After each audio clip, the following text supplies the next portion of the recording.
কিন্তু তোমরা আমরা সর্বহারা পথের ভিখারি, তোমার নাম তাই তোমার নাম শুনে তোমার কাছে ছুটে এসেছি ভাই। একটু আশ্রয়ের সন্ধানে। বলো ভাই, বলো ভাই, তোমার কাছে কি আমরা একটু আশ্রয় পাবো? যদি তোমরা রাজার গুপ্তচর না হয়ে থাকো, তাহলে তোমাদের জন্য এই শ্যামল খাঁর আস্থানাতর চিরদিনের জন্য খোলা থাকবে বন্ধু। ভাইজান, সত্যি তুমি মহান। কি বললে ভাই? তুই আমাকে ভাইজান বললে?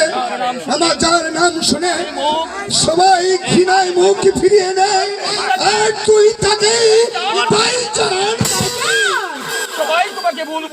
সবাই তোমাকে ভুল বুঝে ভাইজান। বিদায় মুখ ফিরে নিলেও আমার কাছে তুমি ভাইজান হয়ে বেঁচে থাকবে। ঠিক আছে বোন, ঠিক আছে। আজ আমার হৃদয়ে একটা মমতা জাগিয়ে দিয়েছিস, তখন তোকে আমি দুহাত বাড়িয়ে বোন বলে কাছে টেনে নিচ্ছি। আয় বোন, আমার বুকে আবার ভল, আবার ভল ভল। তুই আমাকে আবার ভাইজান বলে আমার বুকে দুহাত বাড়িয়ে আয়।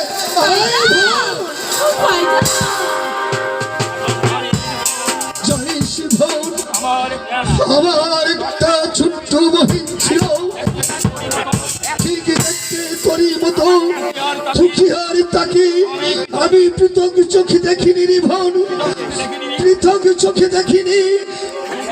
দুদিনের জ্বরে মনটা পালিয়ে গেল, সেই থেকে আমি তোকে আর তাকে আমি পৃথক চোখে দেখিনি রে বোন।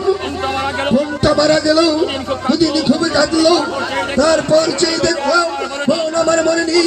অসংখ্য জনতার মাঝে দেখে গেছে তার স্মৃতি, সেই যেন অদৃষ্ট লোকে অন্তরের থেকে বলে উঠছে,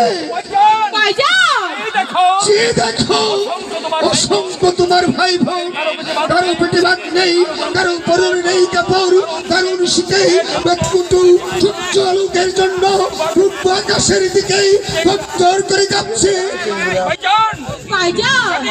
সেদিন থেকে আমি আমাকে হারিয়ে ফেললাম। হিন্দু বলে পুরাতে যাই, মুসলমানের পিছুচি গাই, রাত থেকে সেবা করি, যে হাতে পুষ্পাঞ্জলি গাই, সে হাতে সিন্ধু চড়াই, মুশফিক সাহেবের দরকার। তাই তুমি হিন্দুদের কাছে দেবতা ভাইজান, আর মুসলমানের চোখে তুমি পীর ভাইজান। যাই বলো, যাই বলো মালা, সেসব তুই গ্রাহ্য করিস না। ওরা যদি তুলো জাতের কথা নিয়ে বলে, তুই তাকে বলে দিবি সে আমি তার বোন, সে আমার ভাইজান। চলো ভাইজান।